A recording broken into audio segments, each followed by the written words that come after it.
Okay, first up, I know this is late. I apologise for that. I was going to get it done before Christmas, that was the plan, but a cold, flu, cough type thing took me out for about a week. And counting. So it's going to be a miracle if I get through all of this in one go.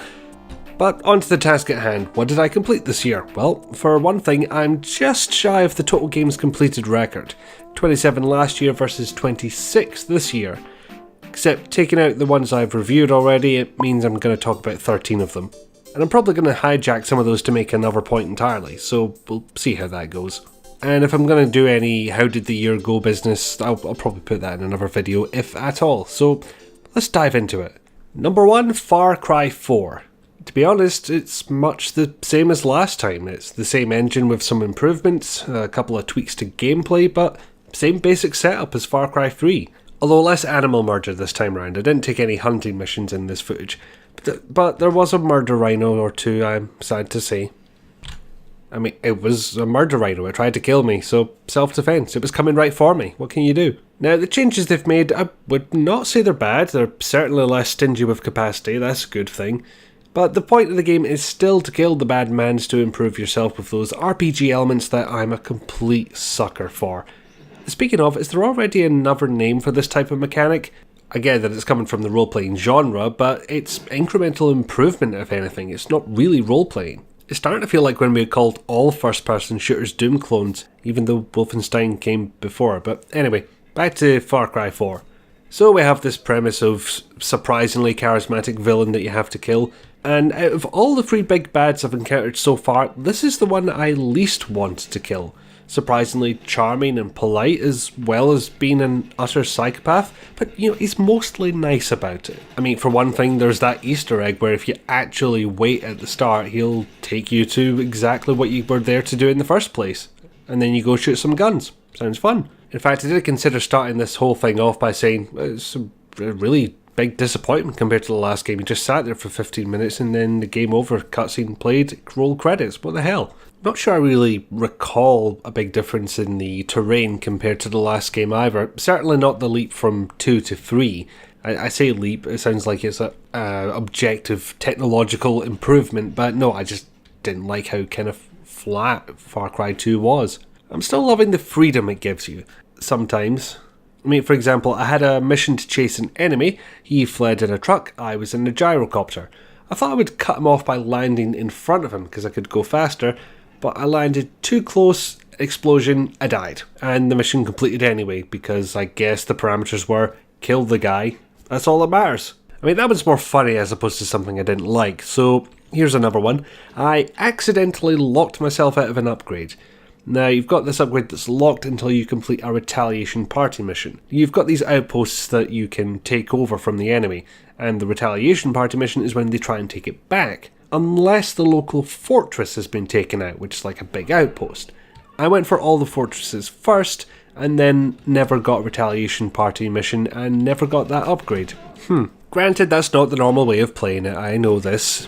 You're not meant to go for the fortresses. It's like in Crackdown where you technically can go for the final boss first, but it's not going to go well. Still, I nitpick. I like to nitpick, it's what I do. And while we're still vaguely in the realm of freedom, we've got the Far Cry formula of not locking you into missions.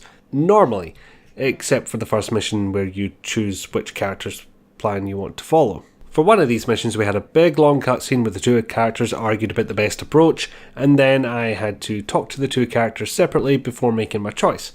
I decided to go and stock up on some ammo first, at which point I accidentally left the mission area, thrown back to my last save, which was at the beginning of that long ass cutscene. Now, this setup where the 2 characters discuss the best way to do the mission and then you pick one approach to take, this happens for more than one mission, and I remember one of these really annoying me.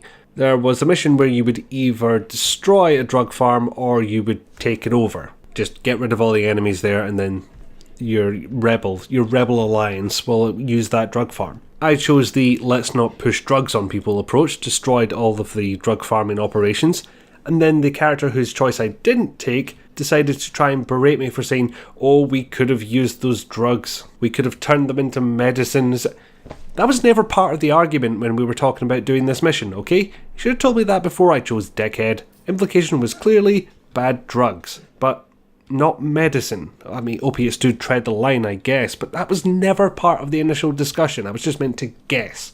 And the last part about these two characters, you have these arguments with, why did you have one of them use a phrase that the villain is well known for saying, has said more than once? Why did you do that? I was anticipating a betrayal that never came. Spoilers, I guess, kind of. Is it still a spoiler if you say this doesn't happen? I guess it kind of is. Anyway, let's see what kind of game stuff I can still remember. Another improvement is driving assistance. That's very welcome but weird. So the only options are to speed up, slow down, or turn a bit. It's kind of like cruise control if it was managing your steering instead of your speed. A couple of drawbacks to this. It only works on the established roads and not some of the smaller trails.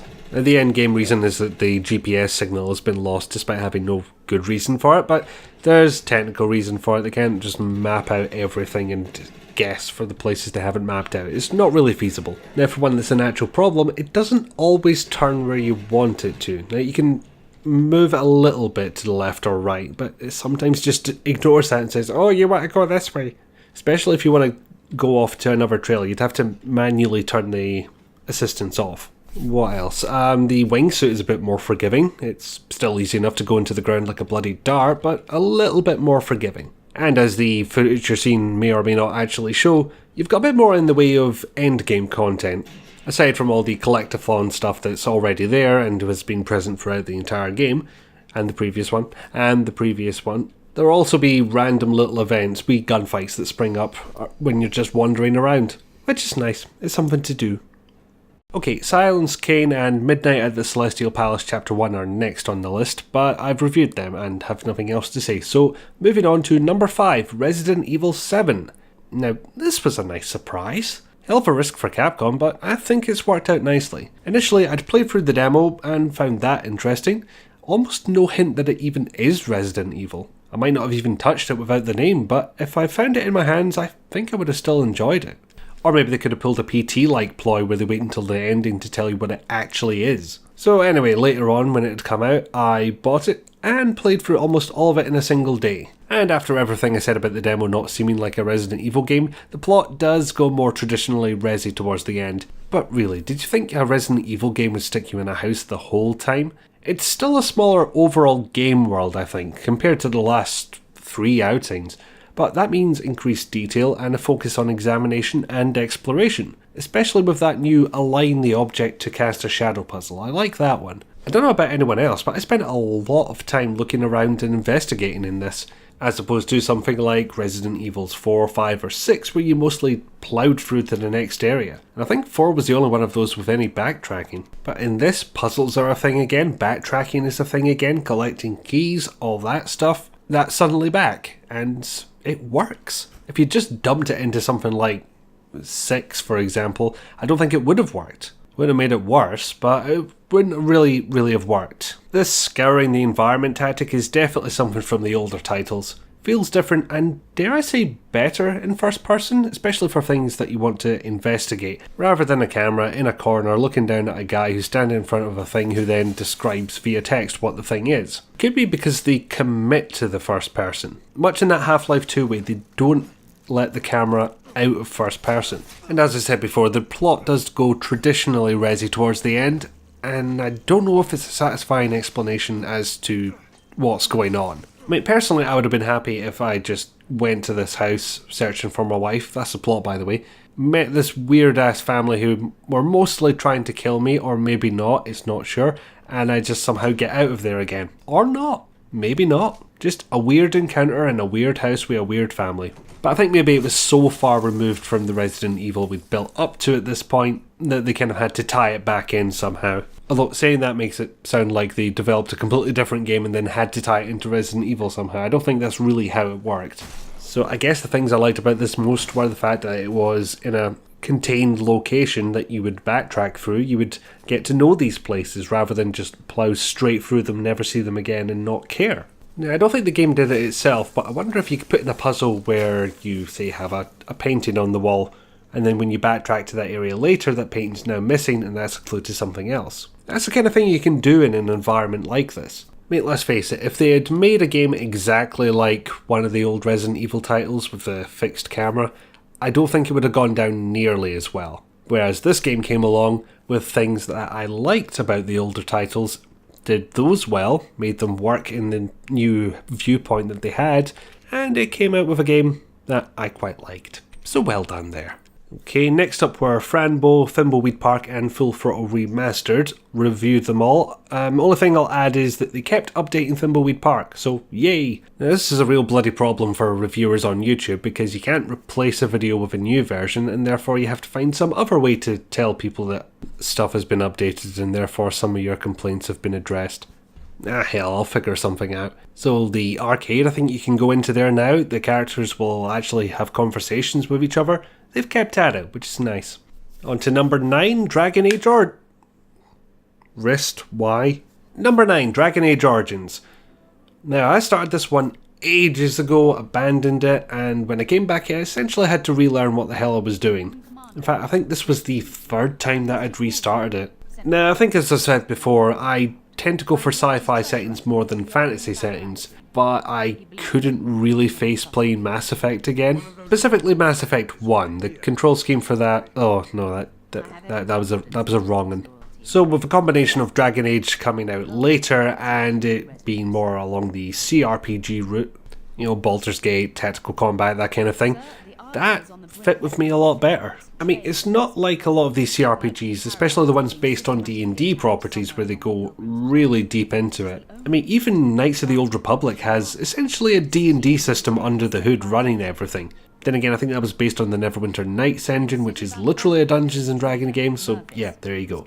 Dragon Age, slightly different from that. It's got stats, it's got that kind of thing, but there's something that seems just a little less pernickety to it. In fact, maybe that's it. It's just the fact that it feels gameplay-wise like KOTOR brought a bit more up to date. Completely different setting, of course, but, you know, gameplay-wise. Which is good, because I'm not really getting any big feels from the story. There's an ancient order of knights who protect the world from the Darkspawn, and the Darkspawn are gonna come at you in big old bunches. You gather your party, you venture forth, you defeat the big evil, etc. Now, that's way oversimplified. That's just the overarching main plot. Where it starts getting interesting is when you start picking up companions, learning about their stories, potentially unlocking quests specific to that companion. You learn about all the different factions and why they hate each other, and chances are they hate each other. The journey towards this destination is where you get all those little bits of, those shades of grey, as it were, where you'll make interesting decisions and moral quandaries. Then again, from saying that I didn't get deep feels from the story, I started with a human noble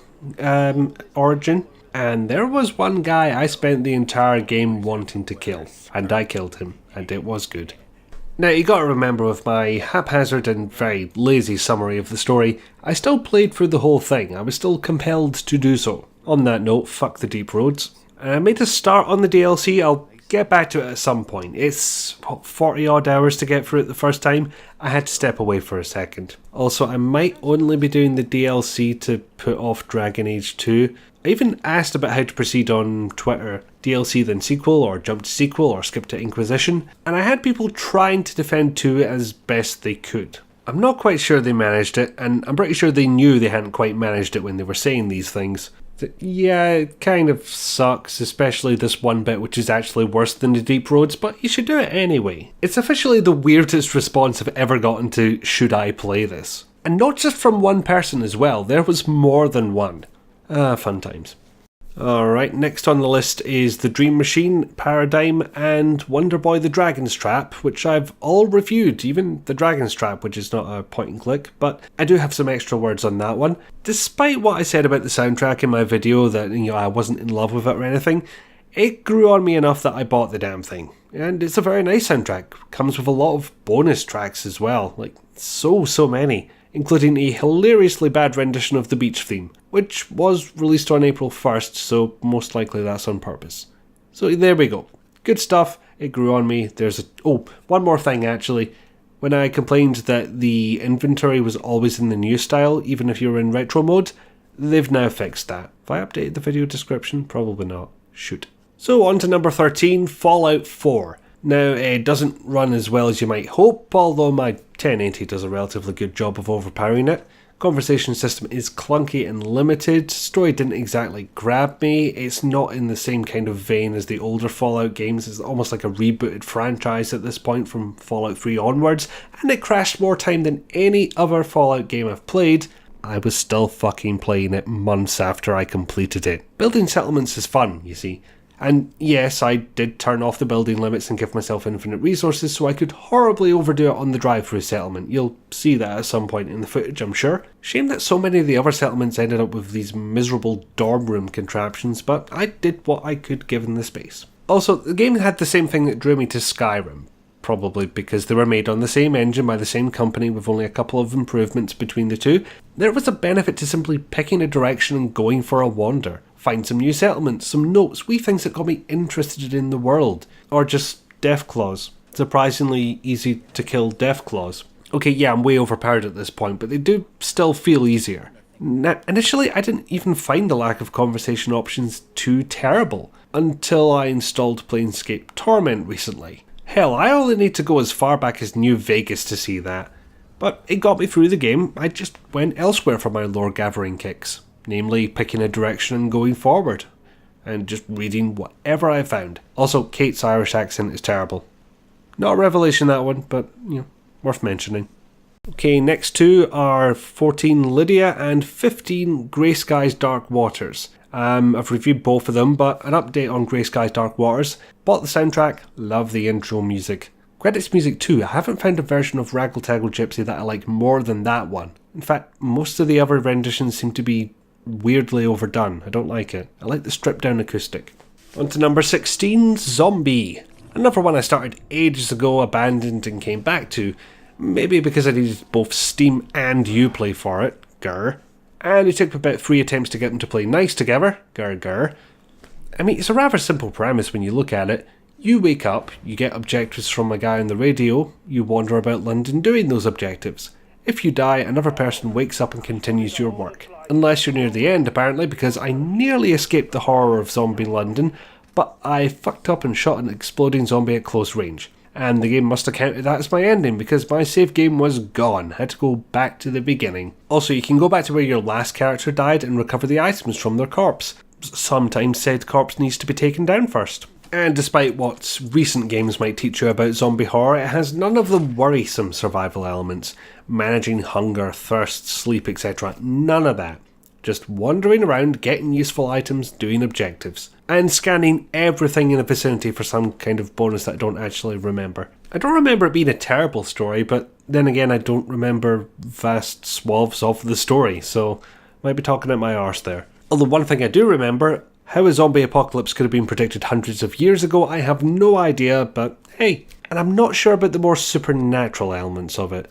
Electric sort of ghost zombie springs to mind on that one. Curiously, I don't feel like I'm missing anything from playing it on PC rather than on the Wii U. In fact, I don't have to hold the tablet controller up to scan things, that's a bonus. So I did like it, but I'm not sure I can be bothered playing through it again to get a better ending. Especially because I can't save scum and I know I would die to another exploding zombie. I just know it.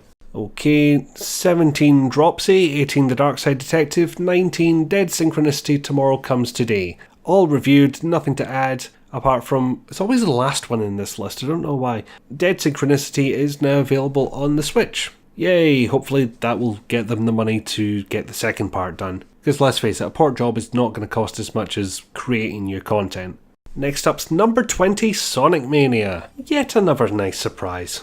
Good Sonic game, it's been a while. Whether you think Sonic games were ever good or not, this is still one of the good ones. It feels like the old Sonic games, it looks like them, and I fully acknowledge that it may be nostalgia talking here, but I enjoyed playing it. Now, given all the influences they're drawing from, i.e. Sonic's 1 to 3, Sonic & Knuckles and Sonic CD, you might think of this as a greatest hits of the franchise's early days. Sonic Team were apparently having their twice a decade head out of the arse session, and gave the reins to people who A, were fans of the old games this tries to emulate, 2, knew what they were doing, and 3, where do you find such talent? People who make well-received fan games. And also some official ports, that works too. And can I just say, I spent way too long filling up the extras screen. You've got artwork, you've got a sound test, you've got a couple of mini-games from the game proper that you could just play at your whim. possibly your whimsy. And I spent way too long trying to fill all this up, including completing all their variations of the Blue Sphere game. But after far too many attempts, I did it, only to unlock the extra feature of the Blue Sphere game. Oh, it gets better than that. They've implemented a Mania version of Blue Sphere. Some of those spheres now have to be run over twice, some of them teleport. Ugh, damned if I'm doing any of this. And they did what I feared they would do. After getting all the silvers, filling up that little grid, I found out that they want you to get gold. And to do that, you need to collect all the rings in each stage. No, says I. No, nope, no, do not want. Now, it might sound like they're just improving on old things, and that is a big part of it. There's remixed versions of old stages, but there's entirely new stages on top of that, and those add some new things in while they're at it. There's one stage where you can flip between the foreground and the background, as in, get in contraption, move between big foreground and tiny background. Shame the background parts are a little hard to see and therefore to control. And for all these improvements, I don't think they went too far. Some might try to add extra particle effects or bloom. I mean, look at any source port of an old FPS, that's like the first thing they add. But they thought, no, 1080p, lots of smooth animation, actual transparency on the shield, rotation that's more than 8 degrees, that'll do. Also, grr, Switch release first, grr, 2-week delay on the PC version, grr. And this entire game is a perfect use for that Steam link I got at a ridiculous discount. I'm starting to think that Valve either have new hardware on the way that they want to peddle and therefore want rid of the old models, or there's some kind of lawsuit coming up that would prevent them selling the inventory, because that discount is ridiculous. Anyway, tangent over. I doubt this game is the second coming. I doubt we're even going to get another game in this style for a long while. But I'm really happy with Sonic Mania. Also, one of the boss battles is Mean Bean Machine. Holy shit, I'm dead. Okay, we're only skipping 2 now. 21 Tokyo Dark, 22 Tiny Echo, which leads us on to 23 Wolfenstein II, the New Colossus. Nil? No.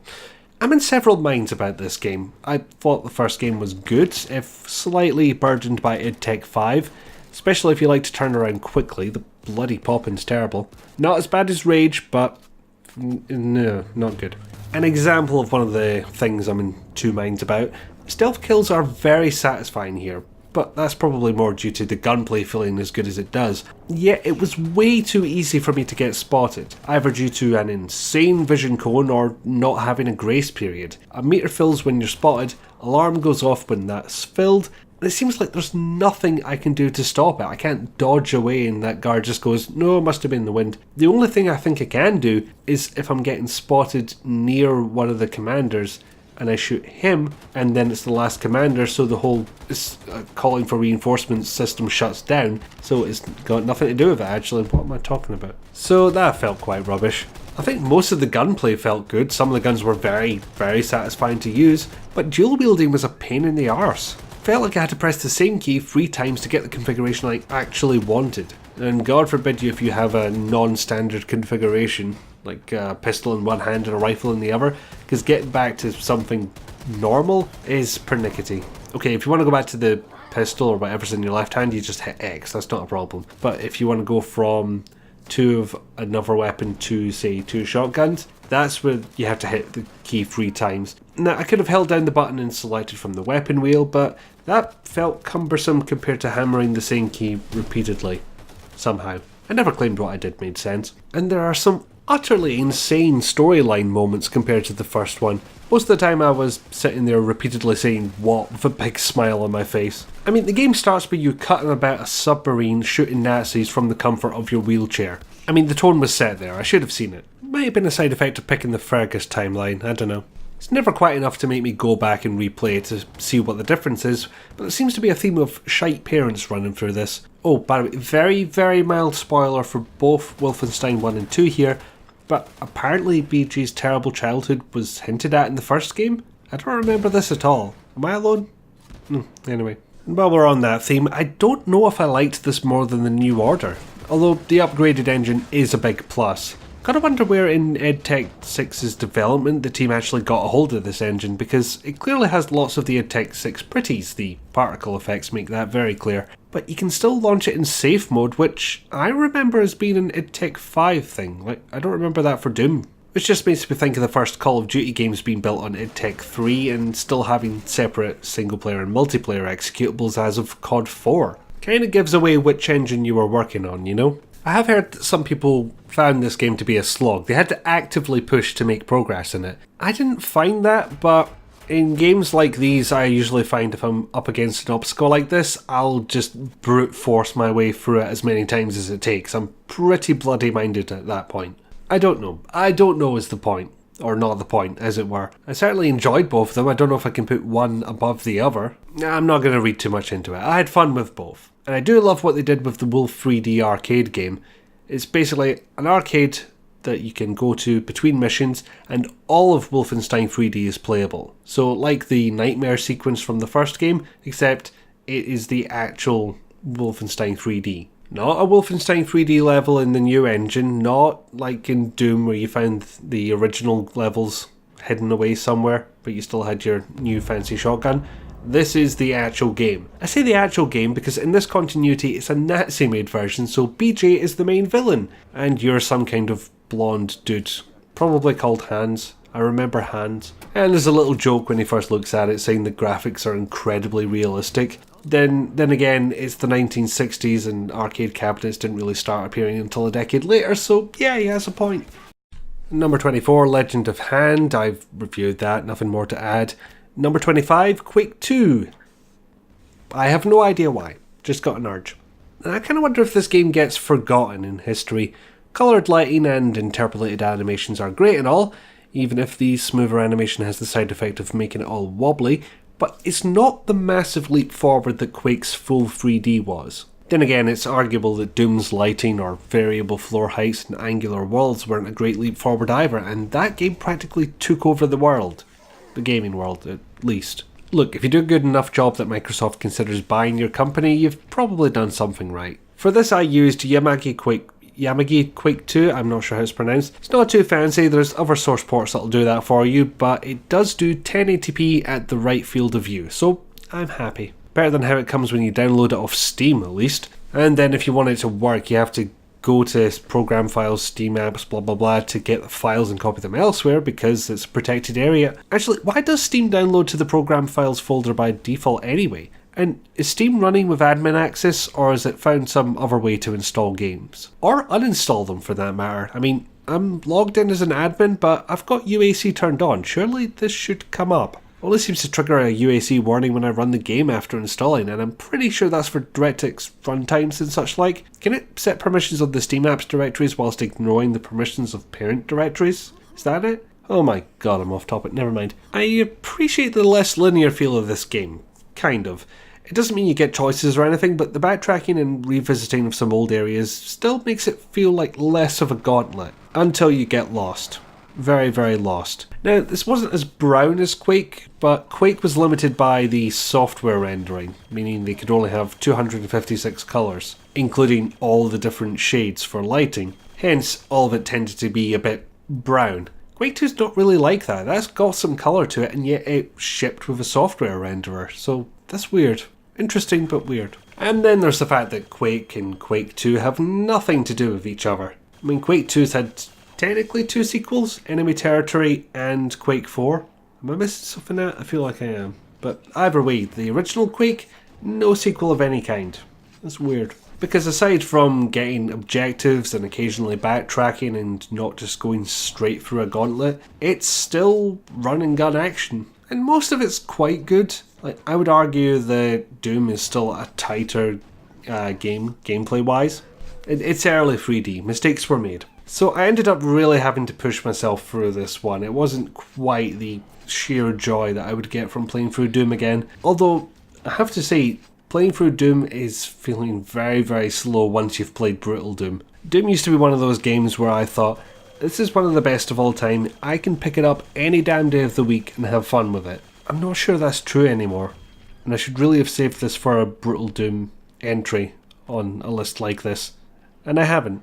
Well, let's just end it in a completely disappointing and anticlimactic way. And number 26, Theme Hospital. Again, no idea why. I never really played this one as a kid. I played Theme Park mostly, but I suddenly got the urge. And for here I used the Cortex TH source port, Look, you can zoom out, holy shit. Look at the other screens that are in Windows rather than taking you out of the game, holy shit. Look, the mouse wheel actually does something, holy shit. Now bear in mind, I didn't spend a lot of time with the original, so there may be things to talk about which are unique to Cortex TH and I haven't realised. Basically, I regard Theme Hospital as Theme Park but with a point. From what I recall, the main point of Theme Park was make your park X amount of profitable and then sell it and set up shop somewhere else. Also don't go bankrupt. So it was quite a simple premise, but Theme Hospital comes in and builds on all of that. You lay out your hospital, you're in control of hiring and firing, you set the prices of treatments, you negotiate bank loans, which means pressing plus or minus. Hell, you even control research into cures and new equipment, drug efficiency. I don't know if there's a micromanagement subgenre, but this would be in that subgenre.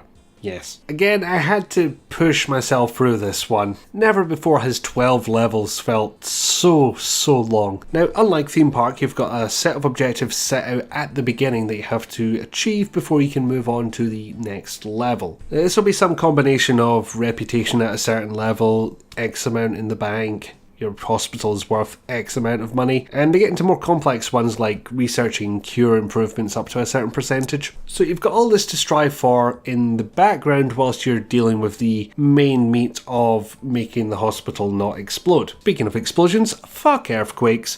All but a few pieces of your machinery will need regular maintenance as their effectiveness goes down and down and down, and you have to get a handyman to repair them, otherwise they go boom. Earthquakes make that happen very quickly. In fact, I'm pretty sure I've seen some machines go from completely fine to completely gubbed in one earthquake. And you can't exactly repair it during an earthquake, either because of common sense or because the earthquake doesn't last long enough for you to physically pick up a janitor, plonk him in the room, and then set the machine to be repaired. In fact, the janitor might not even do that anyway. Might be a Cortex TH thing though, just bear that in mind. The AI might not be tweaked as it should. But I didn't even mention the bad part, because if a machine explodes in one of these rooms, the entire room is unusable. You can't even delete it and start again. Now, not even for a financial penalty. Like, if I was going to suggest one change, it would be let you delete a room and build over the ruins at a financial penalty, rather than just it's gone forever. Because space is at a premium no matter which hospital you're in. And yet it's quite compelling, even if it does drag on very long time. In fact, it took me about an hour to finish some of these levels. And if nothing else, you'll get a chuckle out of the funny disease names they came up with. I mean, 3rd degree sideburns, give that man a raise. Yes. So that's it, I'm done. That's all the games I completed this year that I want to talk about. Hopefully I never said 27 instead of 26, but that is it. How did I have time for any of this? Oh well.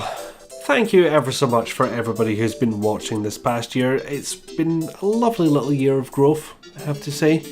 And I can only hope that I'm making stuff that's worth watching. Which, if I didn't, maybe my subscribers would be going down instead of up. That might make sense. So, happy holidays to you. Thanks for watching. I'll see you in the new year. Maybe earlier if I decide to do that channel update video, but I don't know. I'll see how my voice is tomorrow after recording all this. Ugh.